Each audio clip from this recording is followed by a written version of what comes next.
Welcome, everyone. We are thinking of recording this session for people that are not here to have this most illustrious experience, but that will wish to partake of it afterwards, maybe pass it on to their children, to their grandchildren. I don't know. All is possible. So if anyone has any problems, does anyone have anything against us recording this session? If you've got any issues with that, if you wouldn't mind raising your hand. So if there's no hands being raised, then we're going to take that as in we're okay. Beacon has ducked out, but I'm sure they will join us eventually. They wouldn't want to miss a second of this.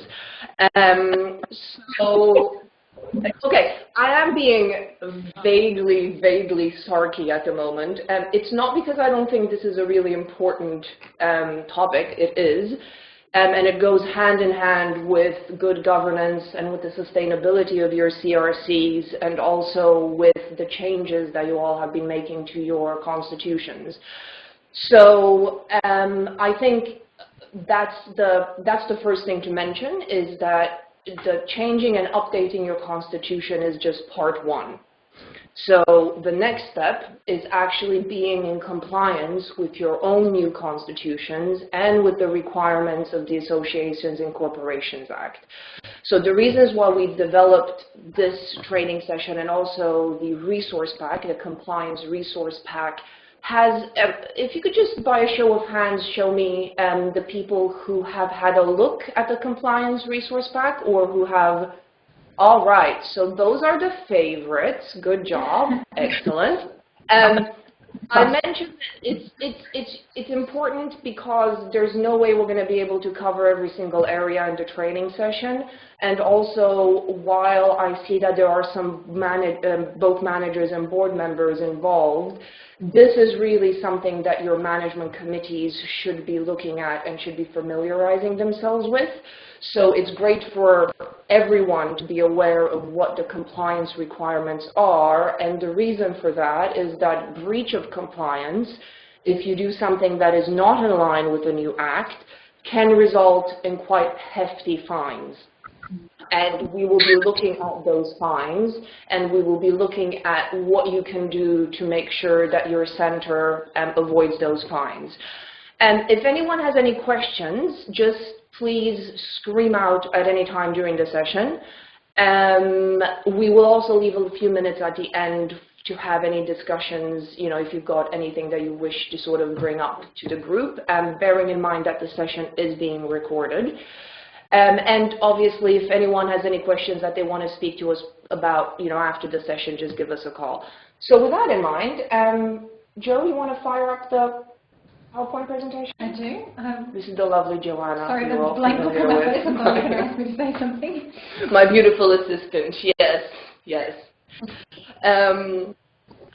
So what we'll do is, I realize that this might be going over some ground that you guys might already be familiar with, but what we'll do is we'll start with this, and I'm not sure if people have muted themselves or not, but if you wouldn't mind unmuting yourself, if you have muted yourself, and I'm just going to go around to the different CRCs and ask why you are here. I mean, what are you hoping to get from this session in particular? So if we start with Nungaren, because you guys have quite a party going on up there. Oh. So, hello, can you hear me? We can hear you loud and clear. Oh, good. Well, we would just like to make sure that we are following the rules and that we don't get any fines. So that's why we are here. Great. Okay, good to know. Perfect. And from the management committee members that are there, is that for all of you, or is there any particular area that you have a sort of specific interest in? The whole thing, really. The whole glorious thing. Okay.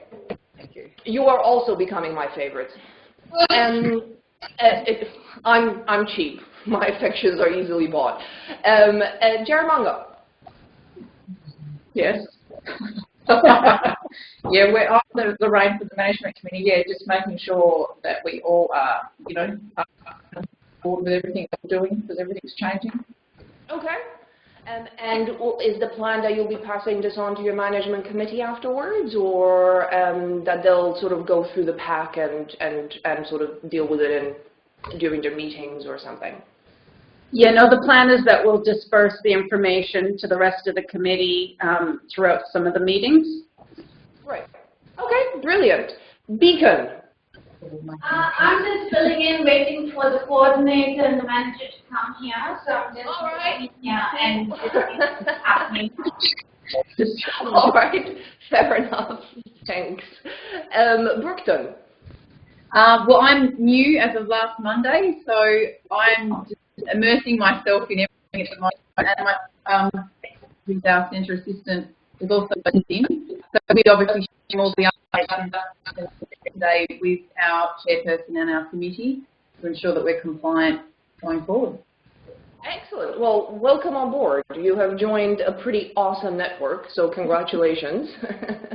Condiment.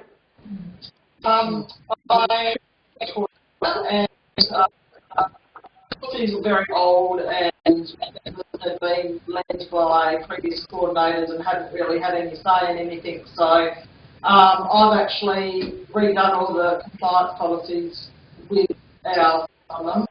Each week I forwarded one read, which will up part of the policy to read each week. And then, Great, that's a good way of doing it. next meeting, yes, I'm going to Great. Okay, brilliant. Thank you very much. Maura.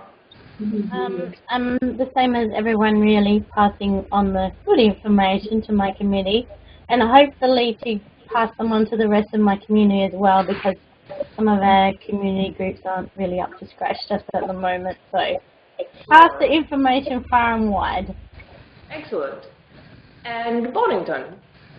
Hi, as some of you know, I only started in January, and there's been a big checkered history in Boddington, so I want to make sure we're on the right track, and I sort of led on behind the committee to make sure that we are compliant and I'm so glad to have a workable system that we can work through. Grateful to Link West to provide it, and looking forward to sort of following a integrated, systematic,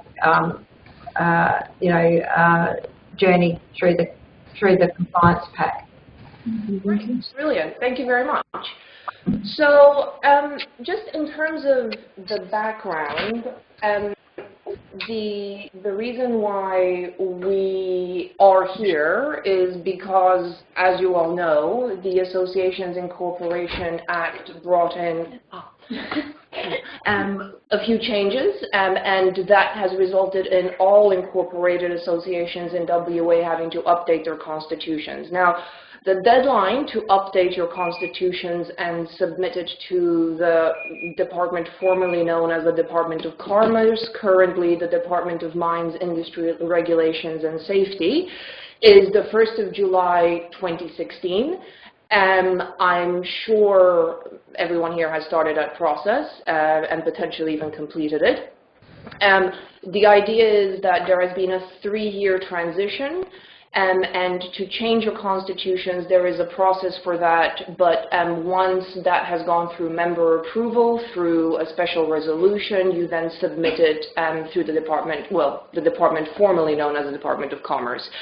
It's $45 every time you submit your constitution, so it's a good idea to get it right the first time, if possible.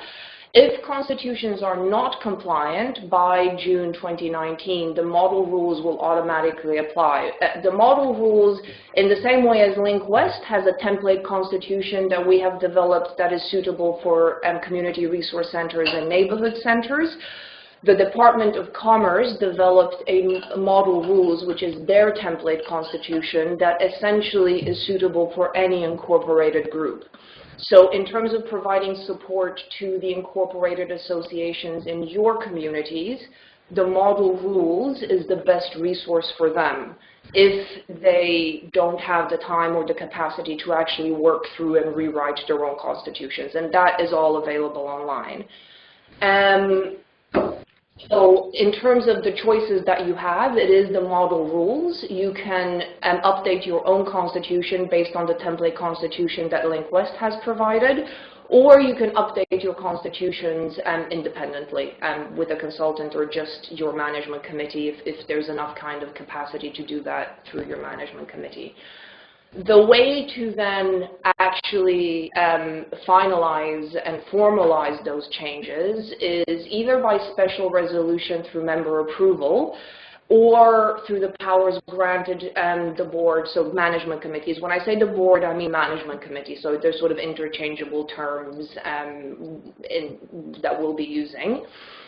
So the second point applies to organizations, and again, this might not be CRCs, but it might very well apply to the smaller community groups in your towns. If the organization, the incorporated organization, is not looking to make any other changes to their constitutions beyond the minimum changes to be compliant with the new act, then the management committee, through Section 200 of the new act, has the powers to make those changes without actually going through special resolution and member approval. But that is, again, only if there is just the bare minimum changes in order to be compliant. If you want to change anything else, like quorum for meetings or number of directors on your management committee, that all has to go through a special resolution and member approval. Now, what we would recommend is that you take this opportunity to really look at your constitutions and see what is working, what is not working, what can be improved on. Some constitutions that we've had a look at are like 20 years old. So during that period, what the CRC actually does has changed a lot. The management committee has changed a lot. The community has changed a lot. So it might be that you want to look at your constitutions and bring them more in line with what your center does now, as opposed to who you were 20 years ago. But in order to do that, you then do need to call a special general meeting and pass this as a special resolution. So if I can just get a show of hands, who has actually completed this process and has submitted their constitutions to the department? Oh, all right. Go Congress. Oh, and Dongaring. Brilliant. Okay. Oh, and Jaramango. All right. High five, everyone. And a bit of a fist. Okay. Who has started the process? Who has actually, started looking and working their way through the constitutions? Okay, brilliant. So pretty much everybody else. So I take it that there is no one that has not started this at all yet. Good. Now, just a small note, which is if you do not update your constitutions by that date, by the 30th of June, all it means is that any clauses in your current constitutions that are in conflict with the new act will not apply anymore. So essentially, you will be held accountable to the model rules as opposed to your actual constitutions. And the reason why that's an issue is that you want the autonomy of actually having your own constitutions that governs your organizations. You don't want to be held accountable to someone else's constitution. So that's why it's a good idea to actually finalize that process before the deadline if possible. Okay, but as we said, compliance is not just about updating constitutions. Centers have to make sure that they implement processes that are in line with the new legislation. And that is the point of the Compliance Pact, to simplify the process by providing helpful guide and a suite of resources that centers can easily adapt. This is what the Compliance Pack actually consists of. So we've got a whole load of documents that include department forms. So if you want to have a template for a notice of special resolution, for example, the department provides you with standard templates for that you have to submit, and we have included all of those in the pack. We have a whole range of templates, like for example, membership application form. We also have templates for policies and procedures, and these are just templates, and that means that your management committee would actually have to go through these, adapt them to your CRC, and then approve them. And then we also have some general documents, and so, for example, the statutory declaration, and we'll get to why that might be useful in a second. All right, so we will start this. As I mentioned, we won't really have time to go through every single area of compliance, so I have highlighted some of the ones that we'll go through today, which I think are probably the key ones. If anyone wants to talk about any of the other ones, that's fine. Just, you know, wave at me or scream at me. So the first requirement is to maintain an up-to-date constitution. Now, what the dollar amount that we have underneath there is the penalty that applies if you are not compliant with this. Now, again, this is one of the areas that is important because previously the centers might have updated their constitutions and they might have had copies of their updated ones available or not. But now this is an actual requirement. So you have to maintain an up-to-date copy, and you also have to have it easily accessible to your members. What easily accessible means, that's entirely up to you.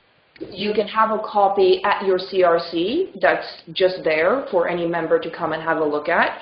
You can have a copy on your website, which is actually a good idea, or you can email it out to members. The important thing is that it is an up-to-date copy, and that your members, if they want to have a look at your constitution, that they actually are given the opportunity to do so free of charge. That's also important. So the second one, which is also around the Constitution, is that you have to give new members a free copy of the Constitution upon membership application. And again, the fee that applies is $2,750, and that applies to your association, so to your CRCs. One of the important reasons behind this, and the reason why you want to do that, is that most membership applications for CRCs and for neighborhood centers, they have a section that says, you know, by applying for membership, you agree to be bound by the rules of this association. You can't ask someone to sign a document where they say that they agree to be bound by something if you haven't first given them the opportunity to actually read what they're being bound by. So when someone comes in and is looking to join your CRC, it is a good idea to either email them a copy of the Constitution and with the membership application form, or give them a copy that they can look at. I mean, printing out copies can get quite expensive, so maybe that's not a great idea. But you should also, in that membership application, and again, in the resource pack, there's a whole load of resources and templates and stuff that relate to this. But if we look at the recommended actions, so recommended action number 1 is your new membership application procedure should include a confirmation from the board accepting the member's application. This is a recommendation, it's not mandatory. Link West, for example, all of our memberships, if a new organization is going to join Link West, it has to go through to the board to actually be approved. You can do this, you don't have to do this, and it is a good system to have in place just because it actually provides a bit of oversight of how you manage your membership application process. So recommended action number 2 is to include a statement on the membership application form that a member understands and agrees to comply with the organization's constitution. And as we said, this means that you then have to provide them with a copy of that. And recommended action number 3 is to include a statement on the membership application form that the management committee's acceptance of the person's membership, or the CRC's acceptance of the person's membership, does not automatically qualify them for nomination to the board. And the reason for this is because there are now new eligibility requirements for management committee members. So it's important that when someone signs up to join your CRC as a member, that they understand that that doesn't necessarily mean that they are eligible to also serve on the management committee. And we will look at those requirements for management committees in a second.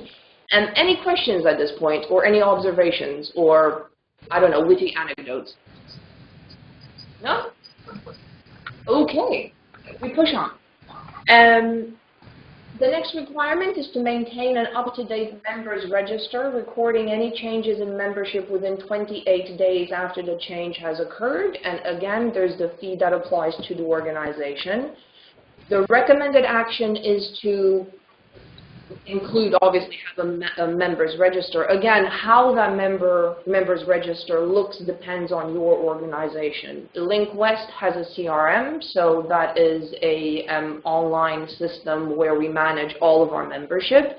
You might have an Excel spreadsheet, or you might have a hard copy book where you do it all. And as long as you do it, it doesn't matter how, but the important thing is to make sure that changes are recorded within 28 days, because that is a legal requirement of the Act. The other change that was brought in by the Act is that members, people that apply for membership to your CRCs, no longer have to provide a postal address. So what they have to provide is a reliable means of contacting you in writing. So that can email, it can be a postal address, or it can be a, their work address, for example. But they don't have to give you their actual, the address where they live, bless you, Joanna. So that does, the reason why that change was brought in was to protect the privacy of the membership and of the individuals that are on your members register. So the next requirement is that we'll look at is that an incorporated association must, at the request of the member, make the register of the membership and office holders, so that's management committee, available. That is one of the reasons why members don't have to provide the address where they're living anymore.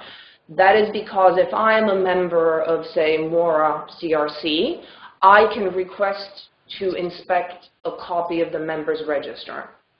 And that means that Mora CRC would have to give me a copy of the membership, their names, and whatever address they provided me with. So that is, this is an area that a lot of organizations are a little bit nervous about. We have a few recommended actions. So number one is to have a policy addressing access to the members register. There is a template of this policy in the actual resource pack. And that policy is something that you should be providing to the person that's asking to inspect your members register. The second recommended action is to have the member that is requesting your members register sign a statutory declaration outlining the purpose, why they're asking to look at the members register.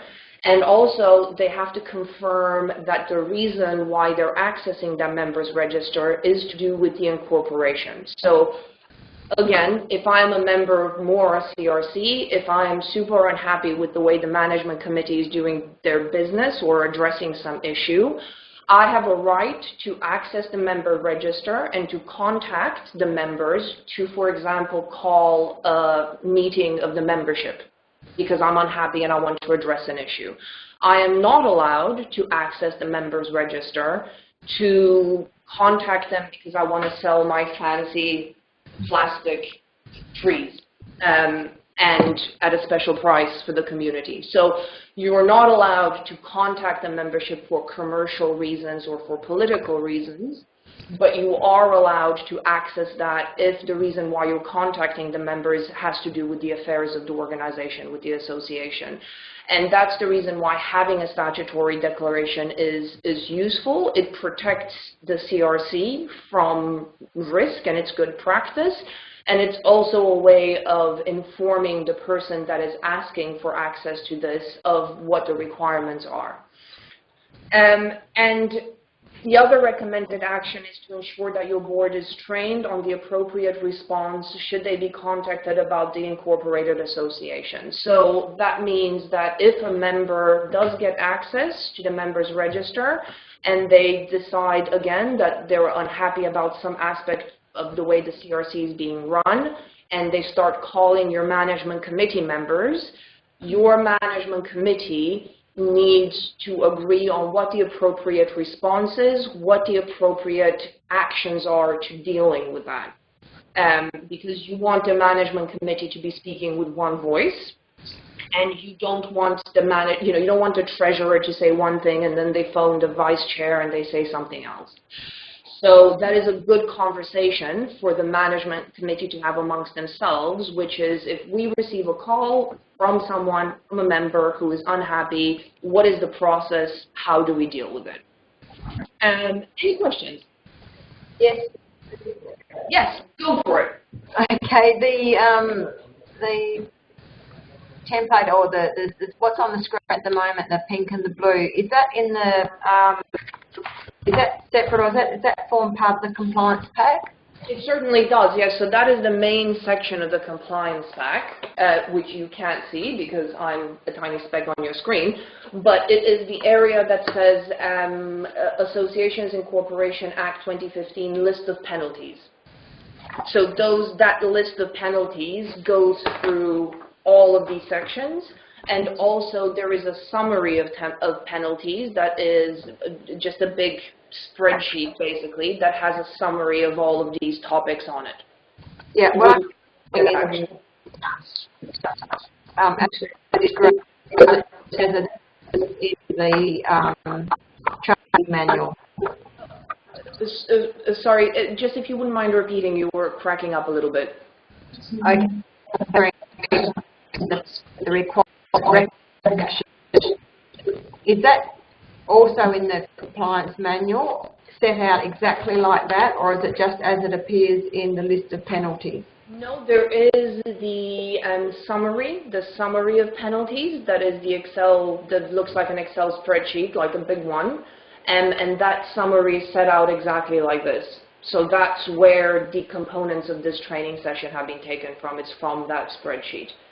And that has these exact boxes on there. But if you can't find it, we can have a chat about it afterwards and we can talk through the pack.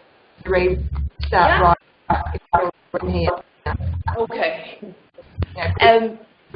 Alrighty. Any other questions, anyone? No. No? Okay. All right. We will go to this one. So this is what we were talking about previously. This is the fact that the eligibility requirements for management committee members have changed. So there are now persons that are excluded from serving on the management committee of incorporated associations. So these are the areas of exclusion. So mostly they relate to financial fraud or financial issues in general or breach of the duties of care. So a person who is bankrupt or whose affairs are under insolvency clause has been convicted of these offenses and is not allowed to serve on the management committee of an incorporated association. So the penalty is $10,000. That is one of the bigger penalties. Now,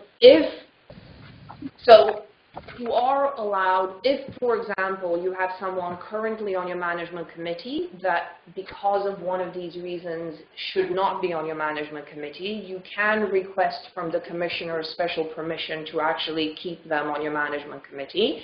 You have to justify why you wish to do so. But in general, the way the recommended actions that we have is that membership application form where we recommend that your membership application form actually makes it clear that just because someone becomes a member of the CRC doesn't mean they're eligible to serve on the management committee. And the second recommended action is to have a management committee nomination form that states the eligibility requirements and that they ask the person who's nominating to sign and basically by signing they're confirming that they are eligible. Now, all of these templates are in the resource pack. We have had conversations when we delivered the training on the Constitution where organizations have been asking if this means that they have to do like police checks and federal checks and everything on every single person that wants to join their management committee. As we know, luring people to come on your management committee can take a lot of effort.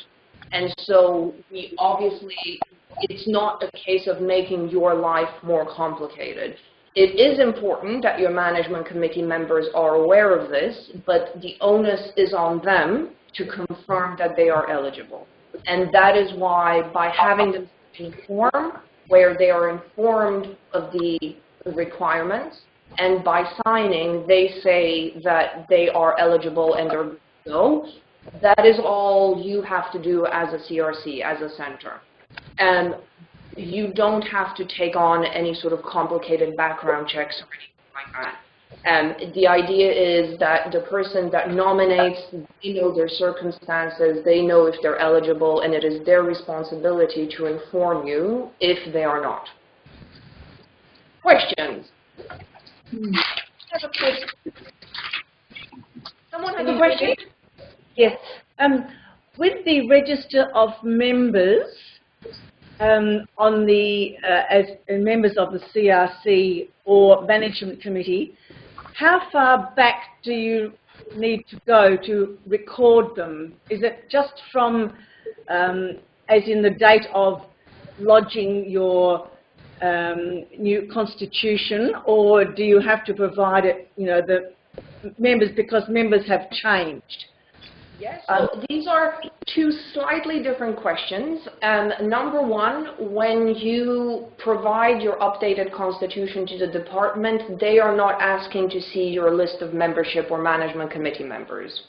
So they will just be asking for you to submit your new constitution. So that's part one.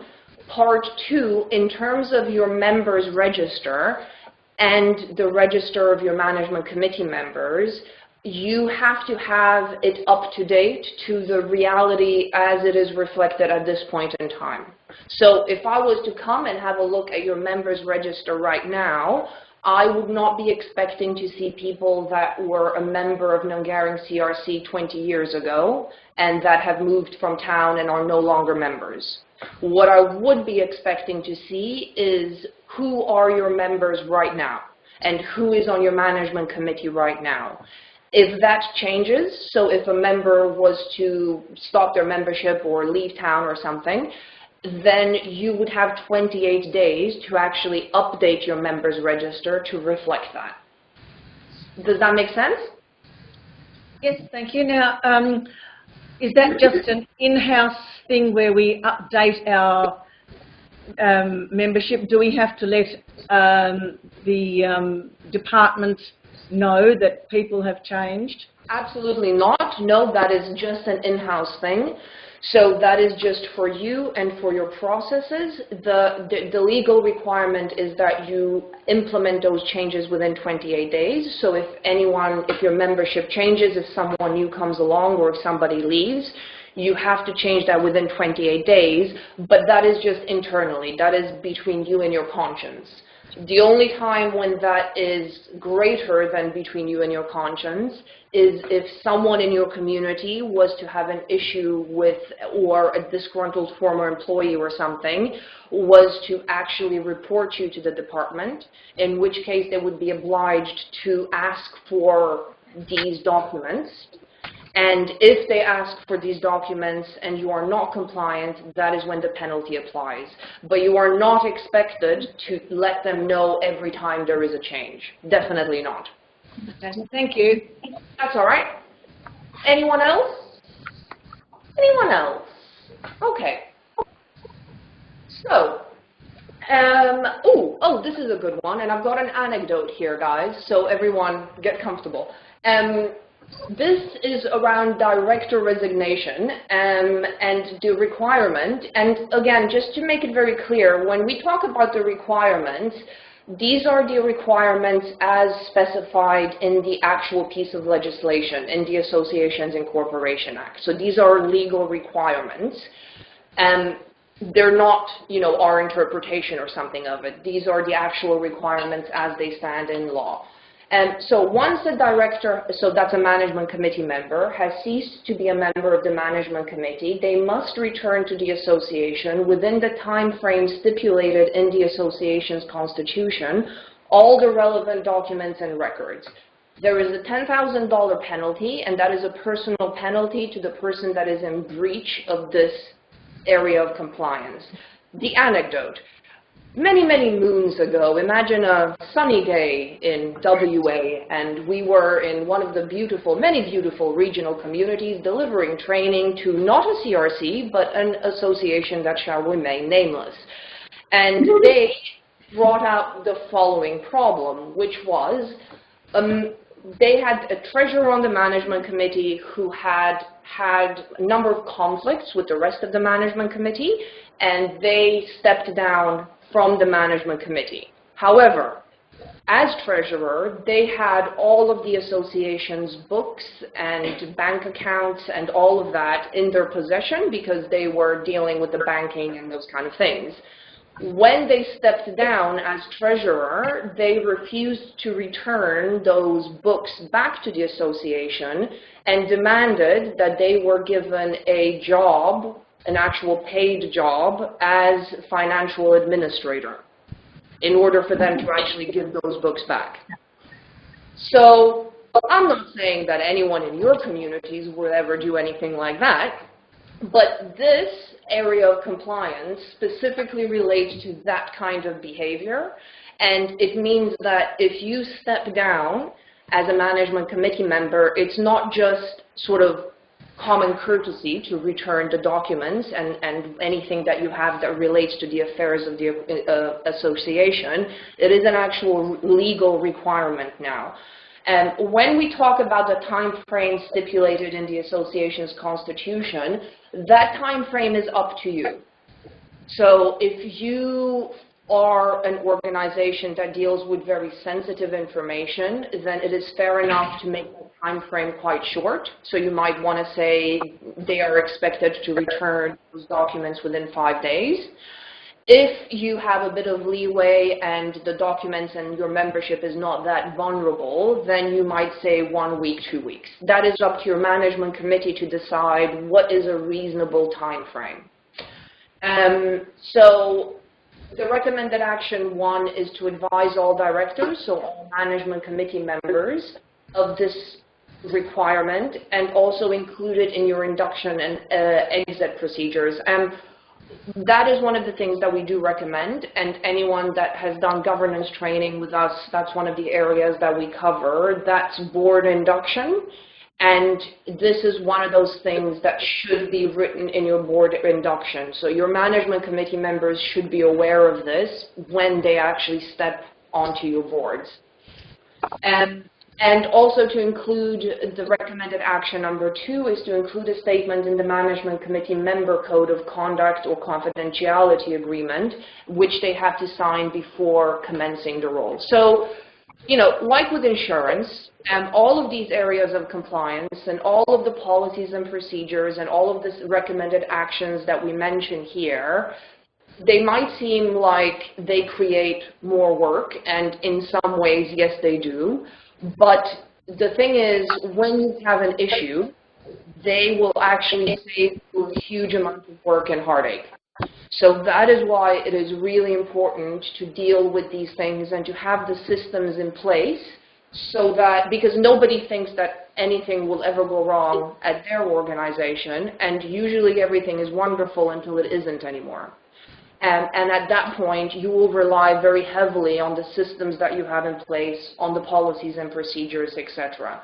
The other thing about the board induction that I'll mention now is that, you know, one of the things that separates a functional and a strong CRC or any incorporated organization from one that is not is the culture. It is the culture, and the culture begins right at the top with your management committee members. And that is why a board induction is important, because a board induction is your opportunity to straight off the bat tell a new member of your management committee what are your expectations of them. And at the very least, your expectations should be that they are compliant with the legislation, but that they have integrity, that they are responsive to the community. All of these things that are important to you should be something that is brought up in the board induction. And that means that you will have a management committee that essentially leads by example. Because if you have a dysfunctional management committee, that usually translates into a dysfunctional organization. And that tends to be a bit of a rule. Any questions on this? Hello, yes. Let's go for Maura, and then we'll move on to Nungaran. I just have a quick question. The fines here, the $10,000, they technically won't take place until the 1st of July? Or can people be fined as of 2016? So that is a mighty fine question. The answer is that the Act has taken effect, it took effect in 2015. So from the moment that the Act took effect, all of these fines and all of these expectations actually applied. That 3-year transition is only for you to give you a chance to update your constitutions. The actual legislation has applied from the moment that the Act took effect. Is that all right? Oh, yes, that's pretty good. Okay. And Nungaran. With the issue of return of documents by directors or board members who are no longer on the board, does that include minutes of meetings and the associated financial reports and things like that? Well, so this kind of depends, that depends on you and what your reasonable expectations are. So what I mean is, if I'm a member of your management committee, and I am there for a number of years, then the idea is I would have been given minutes of meetings to take home and to read, and I would have been given documents that relate to the organization.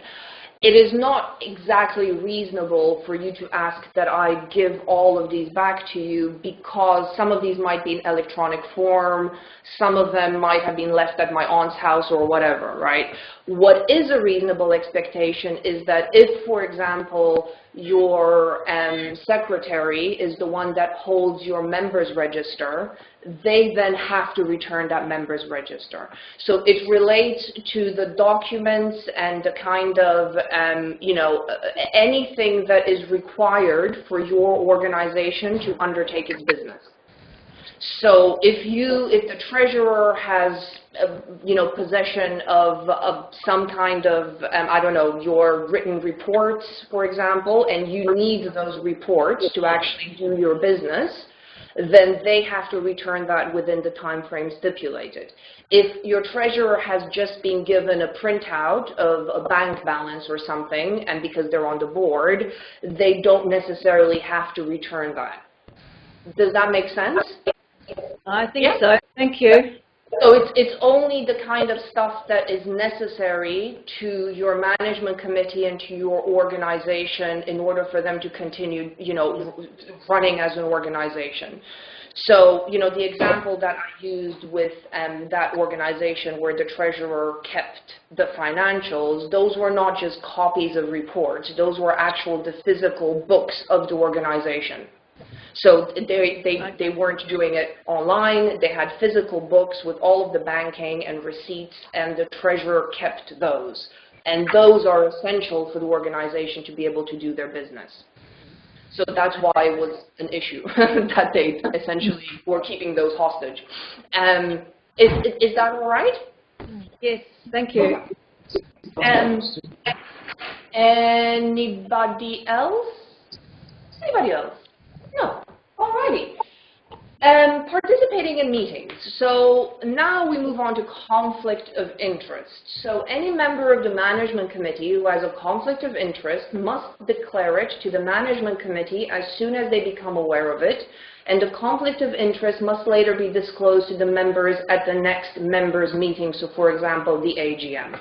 So we'll spend a little bit of time just on this because it's an area that, again, causes a lot of organizations a bit of concern. The expectation is not that there will never be conflict of interests in your CRC, because we all live in community, we have friends, we have families, and it is inevitable that there will at some point be a conflict of interest. What this goes to is how you manage that conflict of interest. So it is not illegal for a management committee member to have a conflict of interest. What is illegal is for that management committee not to disclose that conflict of interest. Now, there are a few different areas of conflict of interest. So there's pecuniary, so that's financial, and conflict of interest, perceived, and potential. Perceived is anything that from the outside looking in might be interpreted as a conflict of interest. So that is important because your CRCs benefit from a lot of goodwill in the community, and you rely on being trusted by the people that access your services.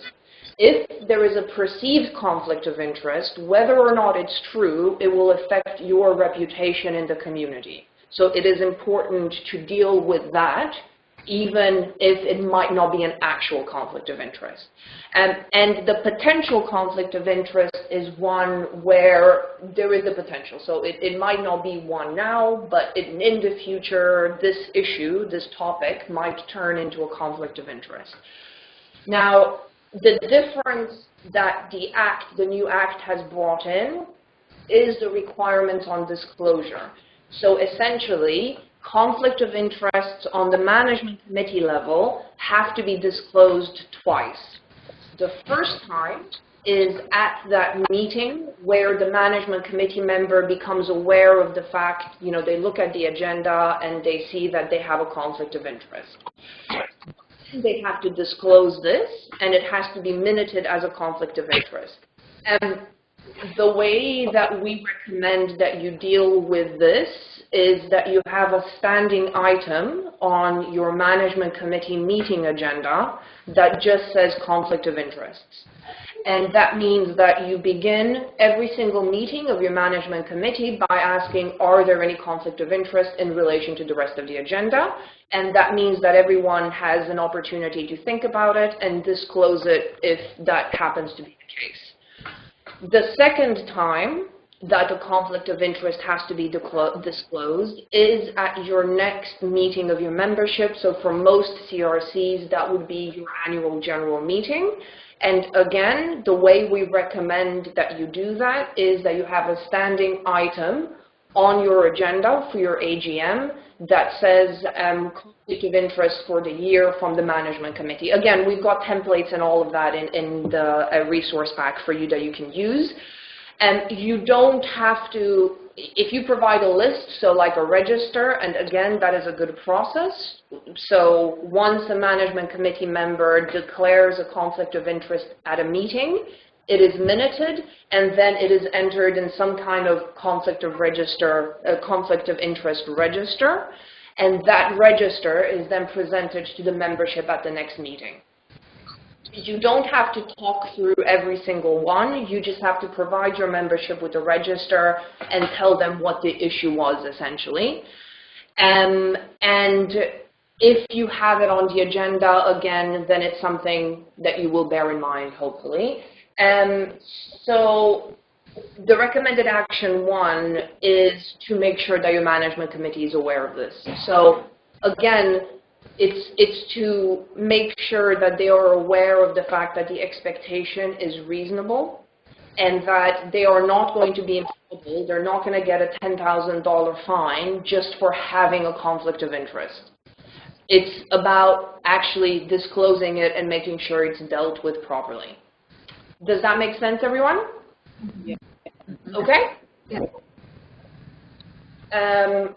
So, again, this relates to that, and it's what happens at a management committee meeting once a member of the management committee has declared a conflict of interest.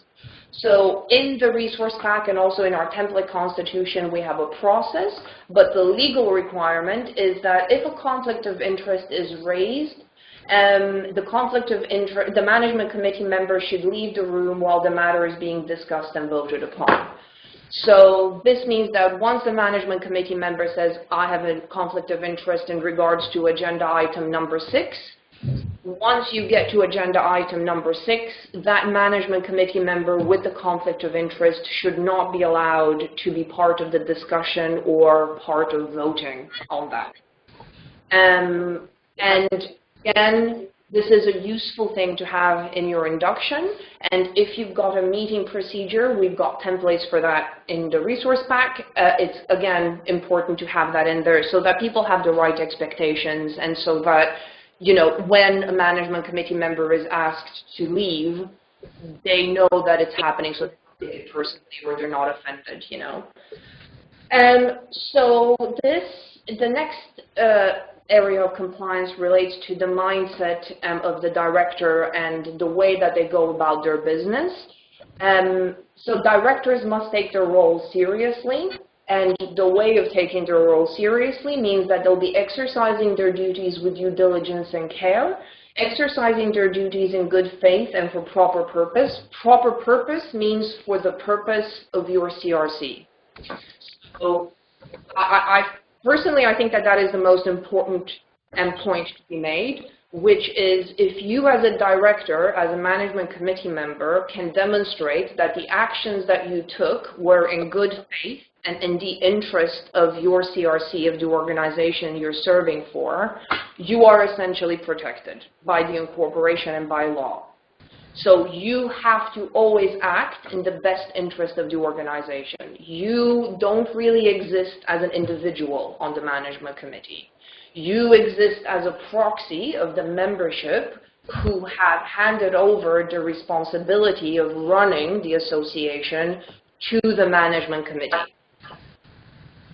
So not improperly use their position, not improperly use information that they've received from being on the management committee, and to report according to the three tiers that are now written into the Act, and not trade while insolvent. We will spend another moment just on the not trading while insolvent. Part of your responsibility or the responsibility of the management committee is not to allow the organization to trade while insolvent. So I guess the question number one then is, what does insolvency mean in a technical sense? And what it means is an endemic shortage of funds.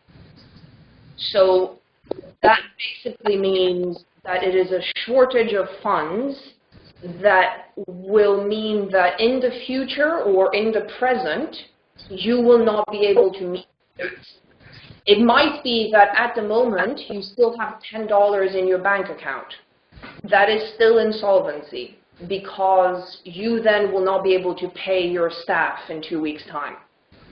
So if a management committee member becomes aware of the fact that the association is essentially insolvent, they have the responsibility to cease all operations. And that needs to be a decision that's made on management committee level. That basically means turning off the lights and putting on a sign on the door that says closed for business.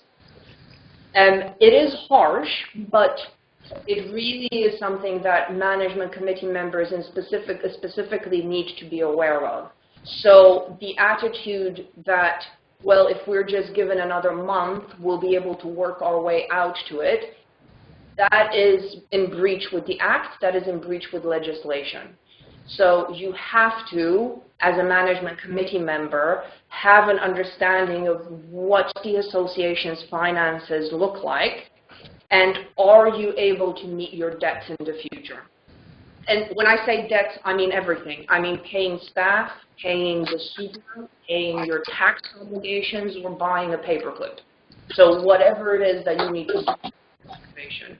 The other point to be made is that in terms of the Act saying I didn't know because, like, I'm not great at finances and budgets are super complicated is not a valid excuse, because you as a management committee member are expected to either be informed or seek the advice of an external person. So again, that's important, because if you as a management committee member are presented with reports, with financial reports that don't make sense to you, that's fine. It is your right to actually ask that someone explains it, and if that explanation does not make sense to you, it is also your right to bring in an external person, an accountant or someone, that can talk you through it to the point where you are satisfied. So you are not expected to know all of these things, but you are expected to seek that information and to make sure that you understand the issues on hand. Any questions? No? Is everyone still with me? Is everyone still alive? Okay. Oh, good. Good. Compliance, yay! Okay. So holding annual general meetings, the requirement changed a little bit here. Previously, you had to hold your annual general meetings within 4 months. Now you have to hold them within 6 months. You also have to provide your financial reports appropriate to your tier at that annual general meeting. And you also have to submit a yearly information statement to the department. And when I say the department in this context, I mean the Department of Mines, Industry Regulations and Safety. And you submit that information statement via Associations online. And also, you submit your new updated constitutions via Associations online as well. Moving swiftly through these. Okay, so this I think is the last one that we'll be looking at today. So this is making a false declaration, and the requirement is a person submitting information to the organization must not provide false, misleading information, nor remove the author or authorize the removal of information. So this applies to the whole organization. For example, if I am a coordinator at a CRC and I provide reports to the management committee, it is a breach of law for me to edit those reports or to provide misleading reports to the management committee. It is also against the law for a treasurer, for example, to fiddle with the reports or to provide misleading information. And it applies to every single employee and every single person who is involved in your organization and the governance. So recommended action 1 here is to advise all directors and staff of this requirement and include it in your induction procedures. And when we say induction, we mean both board induction and staff induction. And include a statement in both the code of conduct for board members and also for staff. And ensure that staff who provide reports to the board also sign a similar declaration before commencing their employment. So this means that essentially anyone that is involved in your CRC has a responsibility to provide accurate information. And if they become aware of an issue, they have a responsibility to actually report on that issue as is. Okay? So that is something that is useful to have in your induction procedures because it relates to everyone, not just management committee members. So just broadly, what we would recommend is that all centers, all CRCs have relevant policies and procedures in place. We have policies and procedures that relate just to this in the pack, but we also have the bigger policies and procedures suite of resources that CRCs can have. Have a good induction policy, and induction process, both for committee members and staff. Make sure everyone is trained and informed, and have a compliance calendar.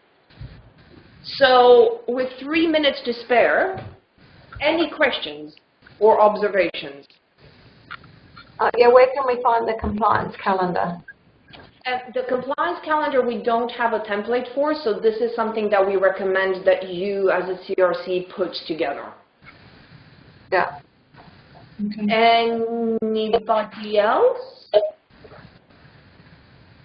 Anything else from anyone? Are we, yes, everyone's feeling super confident? Are we able to get a copy of this presentation? Yes, absolutely, and Joe will email it out to all participants. Okay, great. Anything else? Well, if you leave this session, obviously I understand you're overwhelmed by how exciting and fabulous it was, I get that. But once you've had a chance to process it all, if you or your management committee members have any questions, you know where to find us. Awesome. All right. Well, thank you so much, everyone. And yeah, I'm wishing you all a happy Thursday, and let us know if you have any other questions. Thank you. Bye. Thank you.